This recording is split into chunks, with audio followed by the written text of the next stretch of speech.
올해 연말쯤에는 중국이거나 EU이거나 일본에서 어느 한 곳에서 먼저 금리가 터질까? 그러면 그게 전 세계 경제에 전염될 것 같아요. 중국은 이미 금리가 진행이 되고 있어요. 비유해서 말씀드리자면 이런 거예요. 금융위기라는 홍수가 터졌는데 강력한 통제경제 체제라는 거대한 댐을 쌓아서 그 홍수를 막고 있어요. 근데 금융위기는 진행되고 있어요. 그래서 지금 그 댐 위로 물이 넘치고 있는 것으로 판단이 돼요.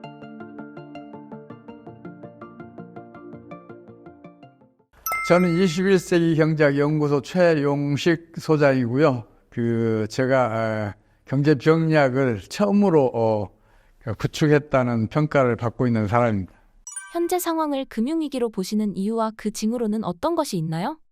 우선 간단히 말씀드리자면 경제 병약의 관점에서 보자면 지금 세계 경제가 파괴적인 금융위기에 직면해 있다. 그리고 그 금융위기는 사상 최악으로 전개될 가능성이 어느 때보다 높다. 이렇게 간단하게 말씀드릴 수 있어요. 근데 제가 지금 말씀드린 거를 좀 이해하기 쉽게 경제 병약에 대해서 좀 소개를 말씀드릴게요. 경제학에는 병약이 없습니다. 이건 이상한 일이에요. 경제학은 경제체를 하나의 유기체로 간주하고 성립했는데 경제체보다 월등한 인체를 위해서는 병약이 생략보다 훨씬 깊게 넓게 발달해 있어요. 그러면 경제학에도 병리학이 생략보다 더 깊게 더 넓게 발달해 있어야 되는데 경제 병약 자체가 없어요. 이건 좀 이상한 일이다. 경제 병약을 수립하면 세계적인 건강을 받겠다. 이런 생각을 제가 좀 어렸을 때 했어요. 그 생각을 하게 된 게 1982년도에 우리나라가 심각한 외환위기를 맞아요. 이건 지금까지도 완벽하게 은폐되어 있어요. 근데 그때 외환위기도 97년 외환위기 못지않게 위험했어요. 물론 아주 짧은 기간에 극복해내기는 해요. 그래서 많은 사람들이 그때 우리가 외환위기를 겪었다. 이걸 잘 몰라요. 근데 그게 터지자마자 이건 그 병약적으로 접근해야 하는 거 아니냐 이런 판단을 한 거예요. 때마침 찰스 킨들버거라고 아주 유명한 경제사학자가 광기, 패닉, 붕괴라는 책을 1971년에 발간해놨어요. 이 사람이 세계 경제사 700년을 연구해봤더니 모든 경제 파국은 금융위기를 통해서 벌어지고 금융위기는 반드시 광기, 패닉, 붕괴의 과정을 거친다. 이미 밝혀놨어요. 그렇다면 광기, 패닉, 붕괴가 왜 필연적으로 벌어질 수밖에 없는지 그 경제 원리만 찾아내면 경제 병약 수립했다고 누구한테나 얘기할 수 있을 것 같았어요. 그래서 그거 한번 찾아보자 하고 들어갔었는데 그게 좀처럼 발견이 안 되더라고요. 한 20년 걸렸어요. 그럴 수밖에 없는 게 현재의 경제학은 이 세상에 존재하는 두 가지 종류의 재화 중에서 한 가지에만 관심을 기울여요. 이 세상에는 우리가 일반적으로 소비하는 소비형 재화 이것에만 관심을 기울이는 거예요. 경제학은. 근데 그 밖에 자산형 재화들도 있어요. 주식이나 부동산 같은 이런 재화도 흔히 거래되고 있잖아요. 그러면 당연히 경제학도 관심을 가져야 되는데 그걸 완벽하게 배제하고 있어요. 현 경제학이. 제가 경제학자인데 경제학이 배제한 자산형 재화가 금융위기를 일으킨다는 사실을 알 수가 없었던 거죠. 나중에서 그걸 안 거예요. 맞다. 주식시장이나 부동산 시장이 붕괴돼야 금융위기가 전개된다. 이런 자산형 재화들이 금융위기를 일으킨다. 그걸 나중에서 알았어요. 한 10여 년 지난 다음에. 그 자세히 살펴봤더니 자산형 재화들은 한 5, 6년 정도는 저축을 축적을 해야 수요가 일어날 수가 있잖아요. 그동안에 가격이 못 올라요. 5, 6년 정도 저축이 축적돼서 수요가 본격적으로 일어나게 되면 일반 물가는 많이 올랐으니까 자산형 재화의 가격 상승 속도가 상대적으로 아주 빨라져요. 가격 상승이 빠르게 되면 2, 3년 더 저축해야 수요에 가담할 수 있는 사람들이 큰 빚을 내서라도 자산형 재화 수요에 가담하기 시작을 해요. 그러면 현재 수요와 미래 수요가 합쳐진 거잖아요.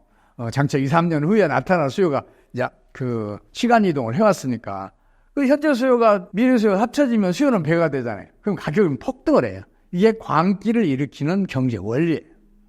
근데 이 광기는 지속 가능성이 없어요. 왜냐하면 수요가 이미 시간 이동을 했잖아요. 그러면 수요가 사라질 때가 올 거 아니에요. 수요가 사라지면 가격은 주춤주춤 하락하기 시작해요. 그러면 큰 빚을 내서 부동산이나 주식을 샀다는 사람들은 이제 패닉에 빠지는 거죠. 이게 패닉 현상이에요. 이제 수요의 공동화가 패닉을 일으키는 거예요. 그리고 수요의 공동화가 패닉을 일으키면 가격은 더 폭락을 하고 주식시장과 부동산 시장은 붕괴에 직면하게 돼요. 이 경우에는 신용 창조 원리의 역과정이 신용 파괴 원리가 작동을 시작해요. 주식이나 부동산도 통화의 역할을 한단 말이에요. 우리가 저축을 인출해서 다른 용도로 쓰기보다는 주식시장이나 부동산이 화랑을 보이면 주식이나 부동산 팔아서 다른 용도로 쓰잖아요. 준 통화의 기능을 해요. 근데 가격이 폭락하고 거래가 줄어들면서 경제 내에 유동성이 수축되는 일이 벌어져요. 유동성이 수축이 되면 신용 파괴 원리가 역방향으로 작동을 하기 시작해요. 신용 파괴 원리가 작동을 하게 되면 유동성이 급격하게 축소되고 여기에 따라서 금융기관들 경영수지가 악화되면서 금리가 진행을 하는 거예요. 신용 파괴 원리가 붕괴를 일으키는 경제 원리예요. 금융위기가 벌어지게 되면 경제 내에 순기능들이 있잖아요. 노동 분업의 효과, 규모의 경제 효과, 비교의 효과 이런 것들이 반대 방향으로 악순환을 일으켜요. 경기는 급격하게 후퇴를 하면서 불황을 초래해요. 세계적으로 금융위기가 일어났던 일반적인 과정이고 거기에 제가 말씀드렸던 수요 시간이동, 수요 공동화, 신용 파괴율 작동 그리고 경제의 역기능 작용 이런 것들이 그 경제 원리들이 작동을 하면서 금융위기를 진화시켜요. 일반적으로 금융위기는 세계적으로 10년에 한 번 정도씩 터져요. 그 기간이 줄어지기도 하고 짧아지기도 하지만 일반적으로는 10년을 주기로 반복을 해요. 이게 금융위기가 반복되는 경제 원리예요. 이걸 제가 파악을 하고 이제 경제 병약 수립 끝났겠다 싶었는데 그걸 입증을 해야 되잖아요. 다른 사람들이 그걸 믿어줘야 되니까 그래서 세계 금융위기 사례를 다 연구를 좀 해야 됐었어요. 이게 또 한 20년 걸렸어요. 그래서 이제 대표적인 금융위기 사례들 연구해서 이제 그걸 입증하는 데까지 연구를 시작한 지 40여 년 만에 제가 경제병리학이라는 책을 발간을 했어요. 올해 초에.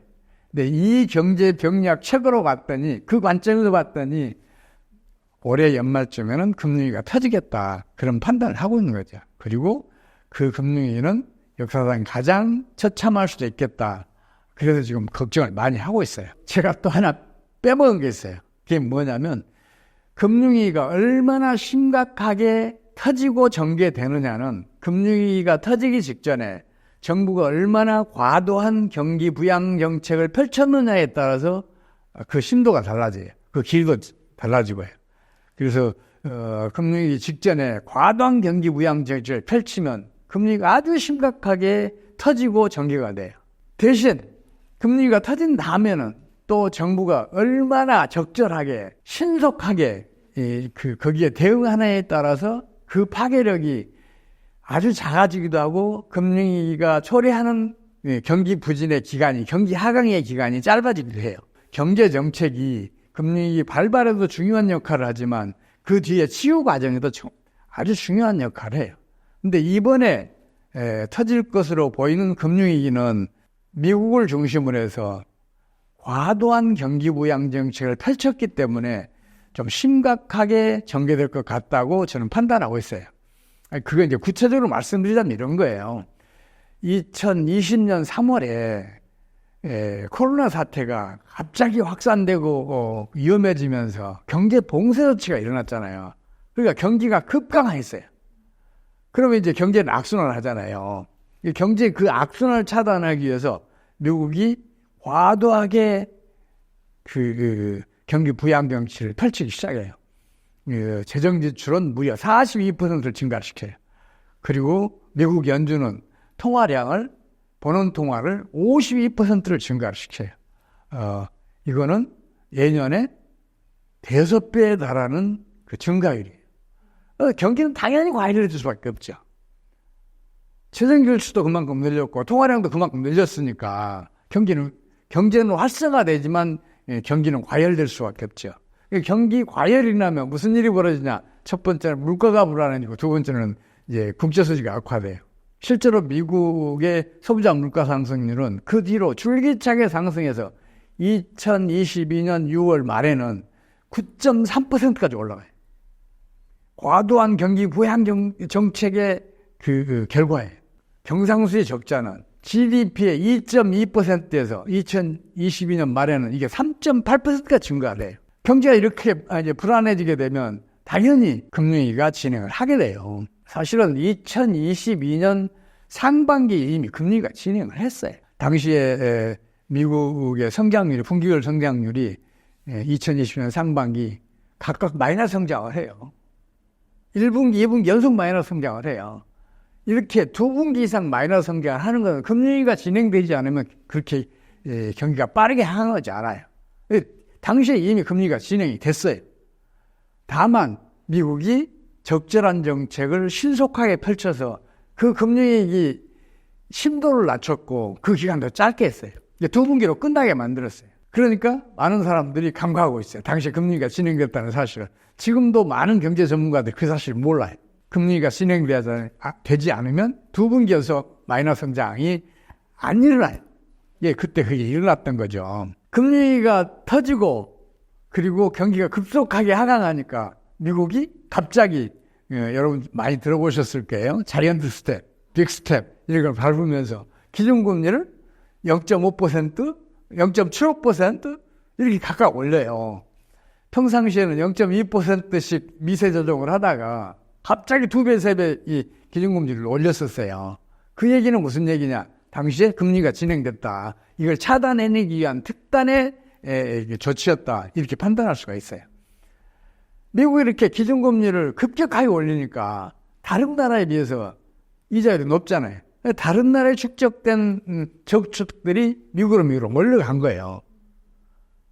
그럼 다른 나라의 통화 가치는 떨어지고 미국의 달러 가치는 상승할 거 아니에요. 다른 나라에서 축적했던 저축들이 미국으로 몰려가니까 이게 달러가 강세로 돌아서요.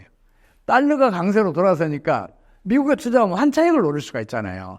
그러니까 다른 나라에 투자됐던 금융자본들 이거는 저축보다 수십 배가 많아요. 수십 년 동안 축적된 거라 이게 미국으로 몰려간 거예요. 미국 내 유동성은 풍부해졌어요. 근데 다른 나라에 투자됐던 국제금융자본들은 경제 순환 과정에서 이루어진 것이기 때문에 운동 에너지를 충분히 갖추고 있어요. 그래서 이건 아무리 늘어나도 물가를 상승시키는 역할을 안 해요. 그래서 물가를 오히려 안정을 시키면서 경제는 활성화돼요. 그래서 미국 경제는 2022년 상반기에 마이너스 성장을 하다가 3분기, 4분기 갑자기 성장률이 높아져요. 3분기는 3%를 넘어서고 4분기는 2.6%를 기록을 해요. 그 결과로 2022년 성장률 2.2%를 기록을 해요. 당시에 선진국들 대부분이 그 경기 불황에 시달리고 있을 때 미국 홀로 그 경제 호황을 밀어요. 그 2022년 하반기에. 근데 문제는 다른 나라에 축적됐던 국내 저축 그리고 투자됐던 금융 자본들이 미국으로 흘러가는 게 이제 점점 줄어들게 돼. 그러면서 미국 내 유동성이 수축되는 일이 벌어져요. 그 결과로 나타난 것이 2022년 3월부터 실버게트, 실리콘밸리, 시그니처, 퍼스트 리퍼블릭 이런 은행들이 연달아 또 주요 은행들도 경영수가 극단적으로 악화돼. 그러면서 금리가 또 진행을 하는 거예요. 뱅크런이 일어나면 반드시 다른 은행들로 이게 전염이 되고 금융 시스템 전체가 붕괴 위기에 가요. 그러니까 금리가 진행이 돼요. 이때도 미국이 또 아주 적절한 정책을 아주 신속하게 펼쳐요. 그게 뭐냐 하면 예금 전액을 보장하겠다 이런 발표를 하게 돼요. 그러니까 아무리 그 경영수지가 나쁜 은행에서도 예금을 인출할 필요가 없잖아요. 예금 전액 보장해 준다니까 은행이 망해도 그건 정부가 보장해서 주겠다 그러니까 되돌려 주겠다 그러니까 뱅크런이 차단이 돼요. 그러니까 금융위기가 잠잠해져요.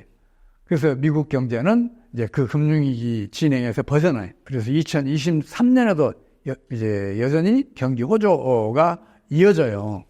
근데 이게 언제까지 이어질 것이냐? 저는 그게 의문인 거예요. 어쩌면 올해 연말쯤에는 한계가 와 있다. 저는 그렇게 판단하고 있어요. 지금 미국은 지금 그 11월 초에 대통령 선거가 있잖아요. 대통령 선거가 있기 직전에는 정책의 힘이 시장 기능의 힘보다 훨씬 강해져요. 집권당이 경기가 호조인 것처럼 보이게 해야 대선 이런 그 중요 행사에서 승리할 수가 있잖아요. 그래서 정책의 힘이 시장 기능의 힘에 비해서 상대적으로 강해져요. 그래서 지금은 정책의 힘이 시장 기능의 힘보다 월등하게 강해요. 근데 대선이 끝나면 시장의 기능의 힘이 정책의 힘보다 더 강해질 것 같아요. 그러면 이제 금리가 본격적으로 진행되는 거 아니냐 싶은 그 생각을 하고 있어요. 앞으로 어떤 상황이 전개될 것으로 보시나요? 올해 연말쯤에는 중국이거나 EU이거나 일본에서 어느 한 곳에서 먼저 금리가 터질 것 같아요.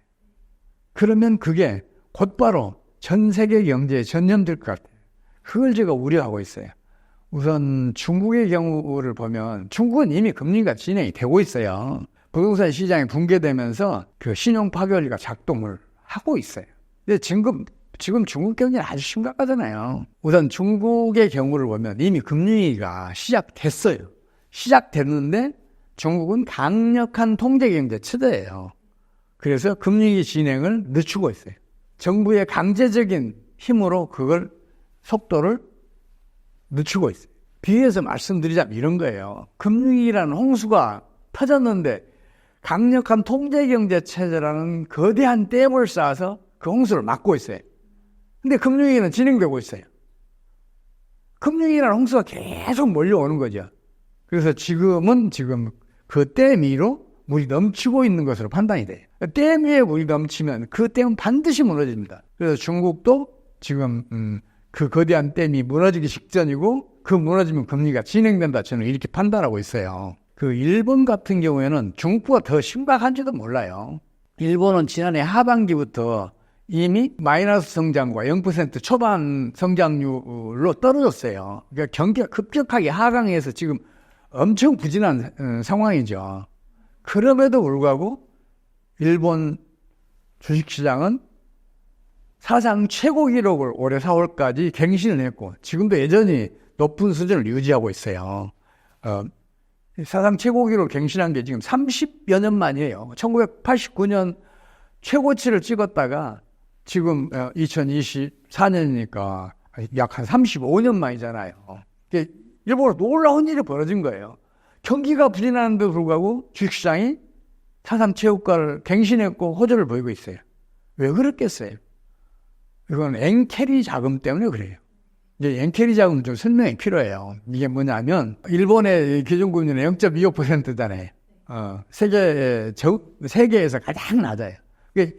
일본에서 저금리로 대출을 받아서 미국 등에 투자를 하게 되면 기준금리 격차만큼은 최소한도 이익을 볼 수 있어요. 그러니까 국제 금융 자본들이 일본에서 대출을 받아서 미국 등에 투자를 하는 걸 엔캐리 자금이라고 해요.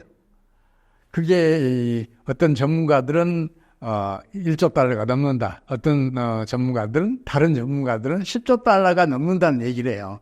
엄청나게 큰 규모죠. 그 엄청난 규모의 엔캐리 자금은 만약에 지금 이제 일본의 경상수지는 계속 만성적인 흑자예요. 그만큼 외환이 지금 일본 국내에 들어오고 있다는 얘기 아니에요. 그러면 언젠가는 일본 엔화 약세가 강세로 돌아설 걸로 상정할 수밖에 없잖아요. 정책의 힘이 약해지면 시장 기능의 힘이 강해지면서 환율은 떨어지게 돼 있어요. 일본은 지금까지 30여 년 동안 초장기 경기 부진을 겪고 있어요. 연평균 성장률이 0.8%밖에 안 돼요. 그 기간 동안에 경기를 살려내 보려고 온갖 노력을 다 기울여요. 그 중에서 이제 대표적인 것 중에 하나가 그 엔저 정책이에요. 엔화 환율을 인위적으로 끌어올려서 수출을 증가시키고 그렇게 해서 경기를 살려보자는 정책을 그동안에 무려 8번을 펼치는데 다 실패했어요. 정책이 실패하면서 경제난은 더 심해지니까 시장 기능의 힘이 약해지고 그래서 시장의 힘에 의해서 환율은 정책으로 끌어올려진 환율은 다시 시장 기능의 힘에 의해서 떨어졌었어요. 이 사례를 무려 8번이나 봤던 국제금융자본들이 그걸 지금 모르겠어요? 일본 엔화 환율은 장차 떨어질 수밖에 없다. 그렇게 되면 일본에서 빌려서 미국 등에 투자했던 그 금융자본은 환차손을 입는다. 이 환차손을 커버하기 위해서는 해증을 해야 된다. 이렇게 판단할 거 아니에요. 그래서 엔캐리 자금을 빌려간 국제 금융자본들이 해증을 위해서 일본 주식시장에 투자했어요. 엔화 환율이 떨어지더라도 일본 주식시장에 투자한 그 국제 금융자본은 거기서는 환차익을 누릴 수가 있잖아요. 그러니까 빌려간 자금에서 환차손을 입더라도 서로 상쇄가 된단 말이에요. 근데 문제는 뭐냐? 일본 엔화 환율이 떨어지기 시작하면 엔캐리 자금이 바로 청산이 시작이 돼요. 일본 주식시장에 투자했던 자금과 빌려갔던 자금이 서로 상쇄가 되면서 일본 주식시장에 있는 자금들이 모두 다 빠져나가요. 그러면 일본 주가 지수는 폭락할 수밖에 없어요. 일본 주식시장이 붕괴될 수도 있어요. 그게 언제 일어나느냐만이 문제예요. 그래서 일본이 먼저 금융위기가 터질 수 있다. 저희 그렇게 보고 있어요. EU 경우도 일본하고 비슷해요. EU도 일본과 마찬가지로 지난해 하반기부터 지금 마이너스 성장과 0% 초반 성장률을 왔다 갔다 하고 있어요. 그럼에도 불구하고 EU 주요 각국들의 주가 지수는 올해 4월까지 최고 수준을 계속 갱신해왔고 지금도 높은 수준을 유지하고 있어요. 이건 전형적인 거품이거든요. 경제적 성과에 바탕을 두지 않은 주식시장 상황은 이거 거품이에요. 그리고 이 거품 반드시 꺼진단 말이에요. 실제로 지금 일부 국가에서는 그 거품이 꺼지고 있어요. 아주 미약하게 거품이 이렇게 수축되고 있어서 금리가 바로 진행되지 않았어요. 이제 문제는 뭐냐면 주식시장이 위축이 되면 부동산 시장까지 붕괴가 돼요. 일부 국가들, 특히 이 독일 같은 경우에는 북부 항구 도시를 중심으로 해서 부동산 시장부터 지금 붕괴에 지금 점점 다가서고 있는 것으로 저는 판단하고 있어요. 그래서 EU 어느 나라에선가 금융위기가 터지면 EU 전체로 금융위기가 전염이 되고 그게 바로 세계 각국으로 바로 전염될 것이라고 저는 판단하고 있어요. 그래서 중국, 일본, EU 어느 한 곳에서 금융위기가 올해 연말쯤에는 터질 것 같다. 터지게 되면 세계적인 금융위기는 피할 수가 없다. 그리고 그 금융위기의 타격을 가장 크게 받을 나라는 미국이라고 보고 있어요. 그게 왜 그러냐면 미국의 주식시장은 물론이고 부동산 시장까지 세계에서 그 거품이 가장 크게 형성돼 있어요. 주식시장 거품이 가장 심각하죠, 사실은. 그리고 미국의 주식시장 호조는 경영 성과에 바탕을 둔 그런 주식시장 호황이 아니라 테마에 의해서 그 주식시장 호황이 이어지고 있어요. 2022년도에는 가상화폐 열풍으로 가상화폐가 통화의 역할을 하니까 유동성이 풍부해져서 주식시장이 그때 사상 최고치를 갱신을 해요. 근데 그게 다시 수출주고 이게 꺾일만 하니까 2022년에는 이게 전기차와 배터리 산업 열풍이 불어요. 그러면서 다시 또 사상 최고가를 갱신을 해요. 그리고 이제 2020년 하반기부터는 AI 열풍이 불어요. 그러면서 이제 또 새로운 사상 최고치를 갱신을 하죠. 이제 그 영향을 받아서 다른 나라들도 사상 최고치를 계속 갱신해왔죠. 근데 과연 미국 주식시장의 호조를 이어갈 새로운 테마가 있느냐? 저는 그게 안 보여요. AI 열풍이라도 지속되면 주식시장 호황이 이어질 수 있어요. 근데 그것도 지속 가능성이 없겠다는 판단을 하고 있어요. 물론 AI 반도체를 생산하는 엔비디아는 사상 최고의 경영 성과를 거두고 있어요. 근데 문제는 뭐냐면 AI 반도체 하나는 수천만 원이잖아요. 이게 수십 개, 수백 개가 필요한 그 업체들, AI 반도체를 매입해서 사업을 하는 업체들은 과연 경영 성과가 뚜렷한 게 있냐? 저는 아무것도 보이지 않아요. 그래서 AI 열풍은 지나치게 과장됐다 이렇게 판단을 하는 거예요. 물론 AI는 엄청 중요해요. 중요하지만 지나치게 부풀려져 있다. 저는 그렇게 판단을 하고 있어요. 그래서 미국 대선이 끝나면 정책의 힘보다는 시장의 힘이 더 강해지면서 금리가 급속하게 진행되는 거 아니냐 그런 판단을 하고 있어요.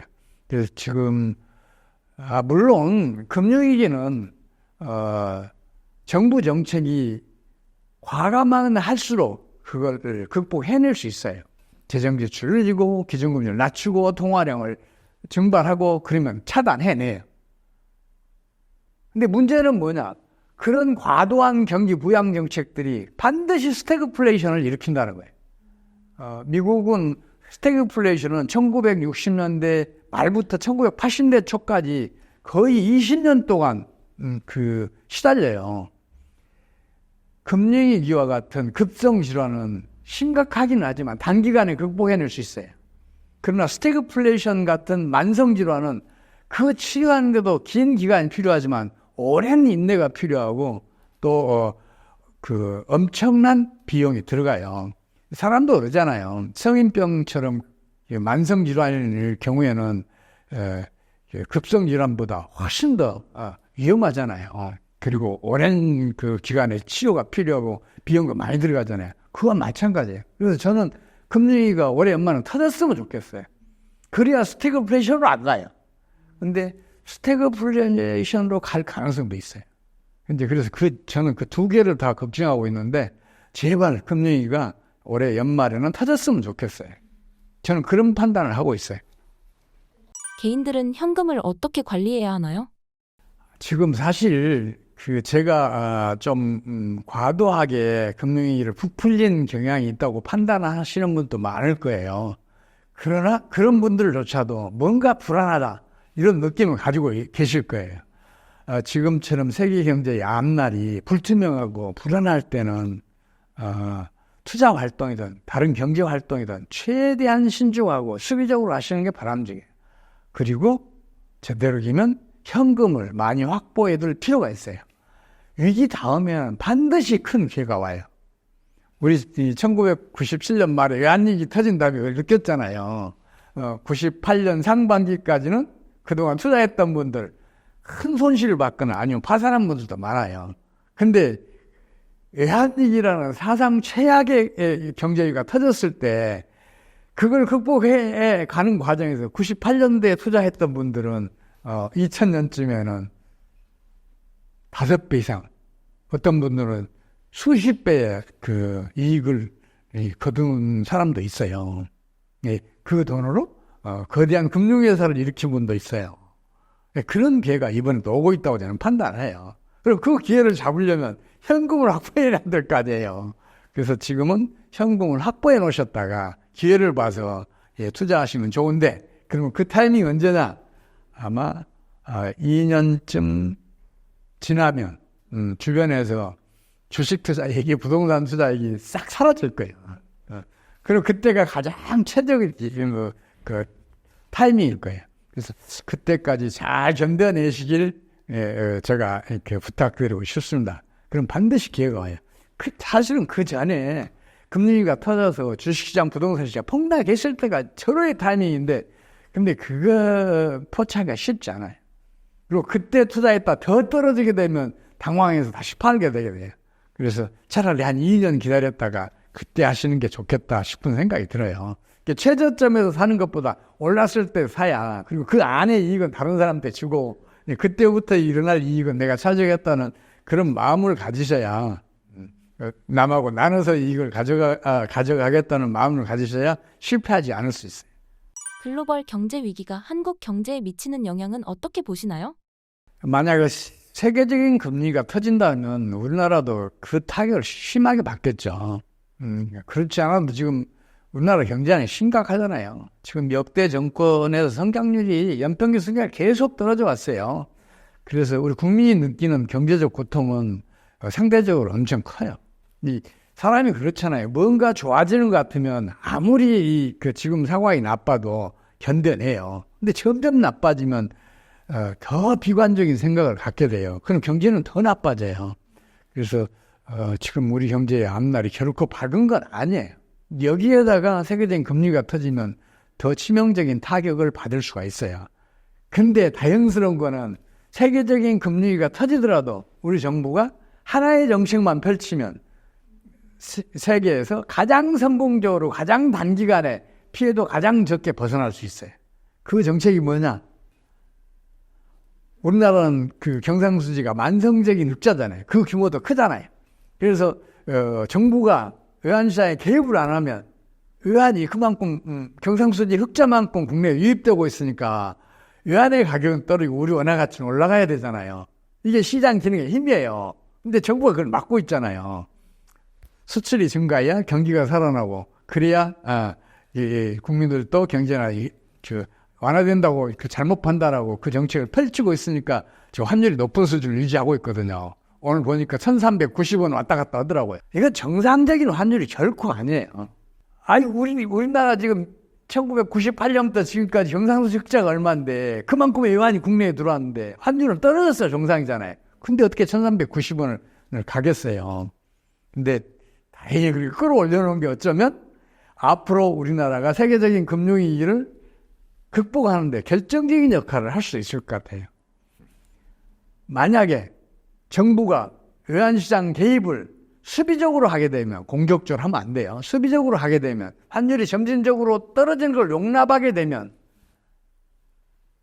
우리 원화 가치는 올라갈 거 아니에요. 상대적 달러 가치나 외환의 가격은 떨어지고, 그러면 미국 등으로 떠났던 국내에서 축적된 금융 자본들이 환차익을 노리고 한국으로 넘어올 거 아니에요. 우리 원화 가치가 상승세니까. 그 상승세가 유지되면 점점 더 많은 금융 자본들이 한국으로 몰려올 거 아니에요. 국내의 자본뿐만 아니라 미국으로 떠났던 금융 자본뿐만 아니라 다른 국제 금융 자본들도 한국으로 와야 환차익을 노릴 수 있으니까 한국으로 몰려올 거 아니에요. 그 유동성이 풍부해져요. 유동성이 풍부해지면 금융위기를 일으키는 신용 파괴 원리의 작동을 차단해낼 수가 있어요. 유동성이 풍부해졌으니까 신용 파괴 원리 작동을 차단해낼 거 아니에요. 그러면 금융위기의 타격을 최소화시킬 수 있단 말이에요. 우리 정부가 제발 그런 정책을 좀 펼쳐줬으면 좋겠어요. 한국 경제의 근본적인 원인은 무엇이라고 보시나요? 우리 경제 전문가들 자꾸만 한국 경제 위기를 얘기를 해요. 우리 경제에 위기가 없었던 때가 없어요. 위기론이 계속해서 번지고 있어요. 이제 그런 위기론의 근거로 드는 게 고령화, 저출산율 세계 최고다. 또 국가 부채도 세계 최고다. 우리 성장 잠재력 바닥까지 떨어졌다. 뭐 등등 이야기들을 해요. 근데 그건 주어진 여건이에요. 또 뭐 중국 경제가 어렵다. 그래서 우리 수출로 타격을 입고 경제는 심각하다. 그런 얘기를 해요. 근데 그거 극복하지 못할 그 장애물이 아니란 말이에요. 그런 장애물들은 극복하라고 주어진 것이지 그 앞에 좌절하라고 주어졌다고 저는 판단하지 않아요. 또 얼마든지 극복해낼 수 있어요. 그런 사례 많아요. 예를 들어서 중국이 한한령으로 우리 엔터업계를 철저하게 봉쇄를 했잖아요.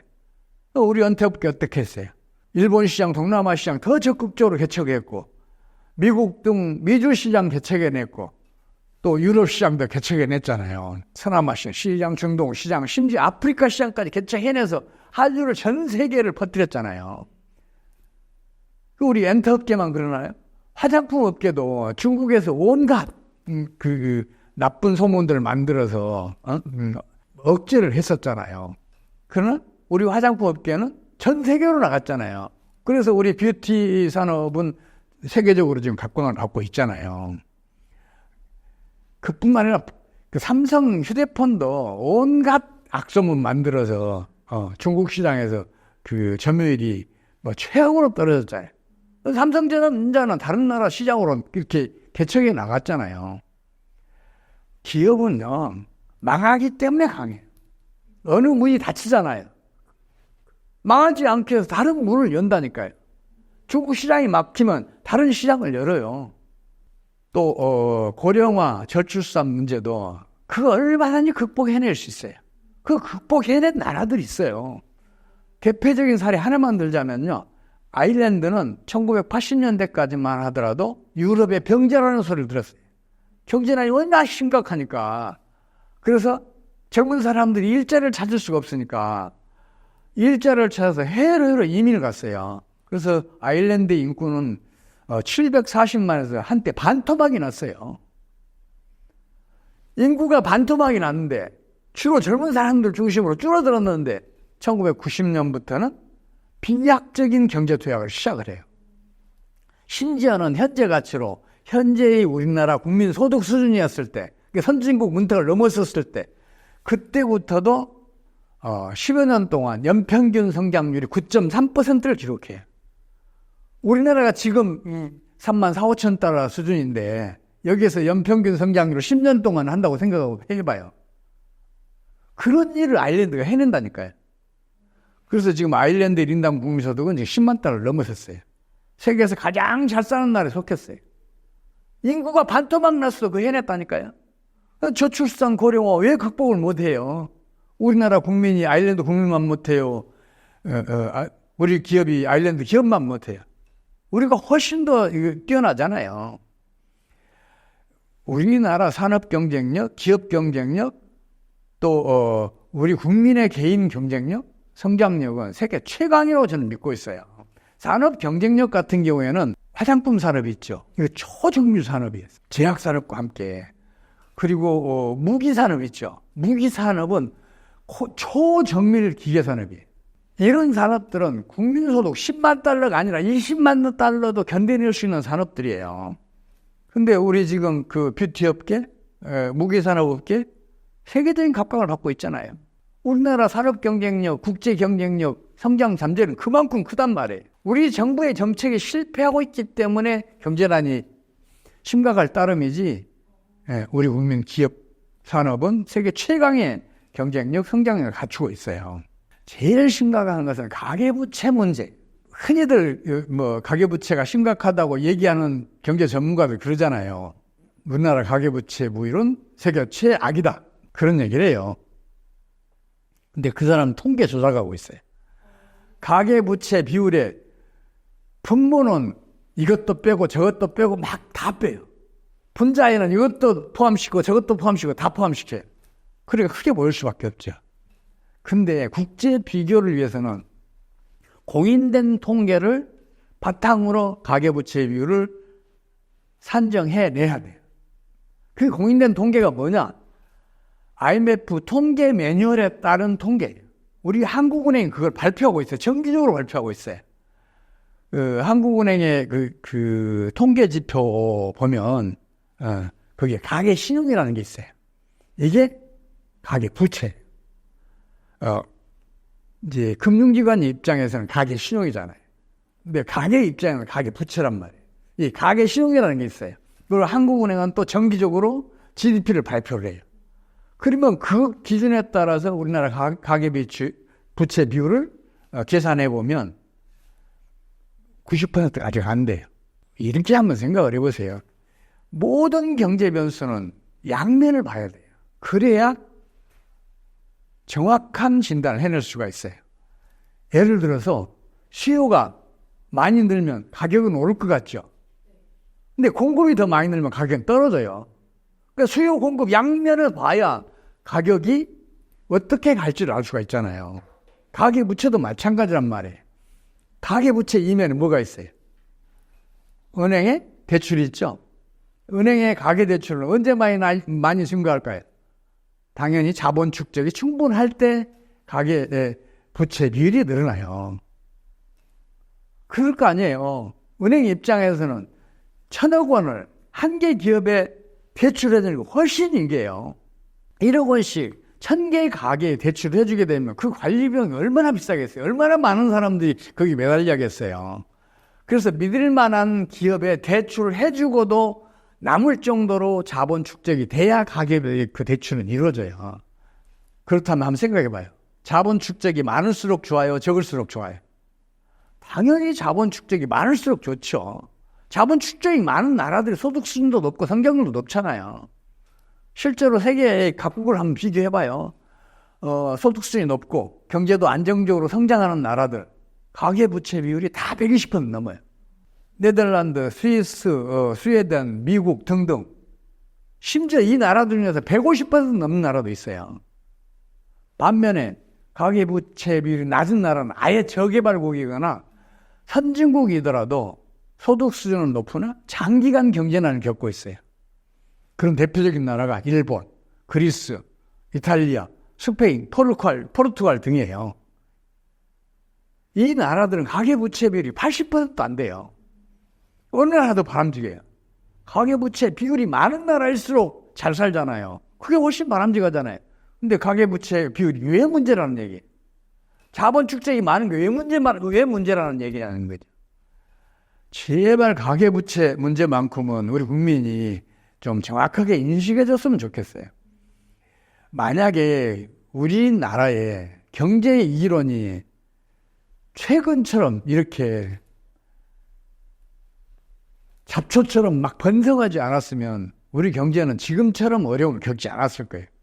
사람들이라는 게 그렇잖아요. 미래가 밝게 보이면 소비도 많이 하고 투자도 많이 하고 생산도 많이 하고 고용도 많이 할 거 아니에요. 이 기론에 퍼지면 이게 어떻게 돼요? 다 축소될 거 아니에요. 그래서 경제 이론, 근거 없는 이론은 제발 하루빨리 사라져야 돼요. 그래야 경제의 앞날이 밝아져요. 좀 제발 그렇게 되기를 바랍니다. 대한민국의 국민성과 기업은 우수하지만 정부 정책이 뒷받침을 하지 못하고 있다고 말씀하였는데 어떤 부분이 부족하고 앞으로 어떻게 하면 좋을까요? 정부 다 잘하고 있어요. 다 잘하고 있는데 딱 하나 실패하고 있어요. 이 정책 하나가 우리나라의 경제난을 점점 심화시켜 왔어요. 이 정책이 뭐냐? 일본이 지난 30여 년 동안 초장기 경기 부진, 연평균 성장률이 0.8%밖에 안 되게 했던 그 정책이에요. 우리 정부가 그대로 따라하고 1980년대까지만 하더라도 일본어를 배우자는 열풍이 전 세계적으로 각광을 받았었잖아요. 그런 일본 경제가 왜 갑자기 초장기 경기 부진을 겪었겠어요? 그것도 원인이 딱 하나예요. 뭐냐면 과도한 경상수지 흑자.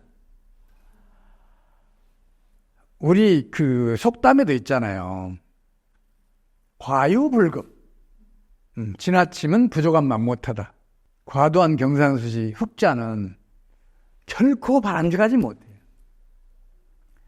경상수지 흑자가 커지면 어떤 일이 벌어지죠? 외환이 그만큼 국내에 들어오니까 자국 화폐 가치, 우리나라 입장에서 원화 가치가 상승할 거 아니에요. 환율이 떨어질 거 아니에요.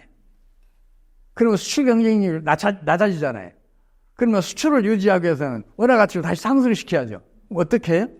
처음에는 외환보유고로 쌓아요. 근데 외환보유고로 쌓으려면 통화 발행을 증가시키고 재정지수를 증가시켜야 사들일 수 있어요. 근데 이게 금방 한계에 온단 말이에요. 그럼 어떻게 하냐? 경상수지 흑자를 즉각 해외로 유출시키는 정책을 펼쳐요. 경상수지 흑자를 즉각 해외로 유출시키게 되면 무슨 일이 벌어지겠어요? 수출로 애써 벌어들인 소득을 그 수출품은 국내의 생산 비용으로 이 생산을 했는데 거기에서 얻어진 소득을 외국으로 즉각 유출을 시키면 어떤 일이 벌어지겠냐고. 당연히 국내 수요는 수축이 되고 경기는 부진해지죠. 한마디로 말씀드려서 고환율 정책, 일본 입장에서는 엔저 정책, 이게 지금 경제난을 심화시키고 있어요. 그래서 경상수지 흑자가 과도한 나라들은 다른 나라에 비해 성장률이 대체적으로 낮아요. 그런 이유 때문에 그렇단 말이에요.